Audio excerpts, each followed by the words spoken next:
मेरे प्रिय भक्त, पिछले कुछ समय से तुम किसी एक कार्य पर ध्यान लगा रहे हो और उसका सकारात्मक बदलाव भी तुम्हें दिख रहा है, परंतु जिम्मेदारियों का बोझ तुम पर इतना अधिक है कि तुम्हारा मन फिर से अशांत हो रहा है। मैं जानता हूं कि यह समय बहुत ही कष्टम रहा है। तुम्हें कहीं से भी मानसिक शांति नहीं मिल रही है। तुम कुछ भी करके इस स्थिति से बाहर निकलना चाहते हो।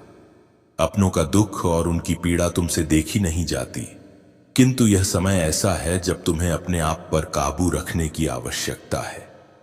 मेरे प्रिय भक्त, यह समय बहुत ही शुभ है।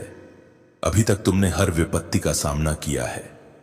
कुछ समय और धैर्य रखो और एक ही दिशा में आगे बढ़ते रहो। तुम्हारी मंजिल तुम्हारी प्रतीक्षा कर रही है। घबराओ मत, तुम बिल्कुल सही दिशा में आगे बढ़ रहे हो। किसी भी मोड़ पर अपने मार्ग से मत भटकना। मैं तुम्हारे साथ हूं। बहुत जल्द सफलता के शिखर पर तुम्हारा नाम चमकेगा। मेरे प्रिय भक्त, मैंने तुम्हारी पुकार सुनी है। तुम्हारी भावनाएं मुझसे छुपी नहीं है।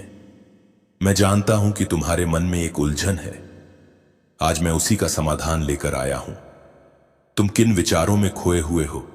तुम्हारा मन इतना व्यथित क्यों है? तुम यही सोच रहे हो, मैं यहां हूं, सुन रहा हूं कि तुमने मुझसे जो मांगा था वह अब तक तुम्हें क्यों नहीं मिला। क्या तुम्हारी भक्ति में कोई कमी है? आखिर क्यों तुम्हें इतना इंतजार करना पड़ रहा है? और कब तक तुम यह दर्द बर्दाश्त करोगे? मेरे प्रिय भक्त, तुम्हारी प्रार्थनाएं मुझ तक पहुंच रही हैं। मैं तुम्हारी एक एक बात ध्यान से सुनता हूं जो तुम मुझसे अकेले में करते हो, किंतु इस संसार में सब कुछ मेरे निर्धारित समय पर ही होता है। मेरे प्रिय भक्त, तुम क्यों इतने व्याकुल हो? क्यों तुम इतने अधीर हो रहे हो? जो भाग्य में है वह तो तुमसे कोई नहीं छीन सकता, किंतु तुम्हारा मन और कर्म इतने निश्चल हैं कि जो तुम्हारे भाग्य में नहीं है वह भी मैं तुम्हें दूंगा।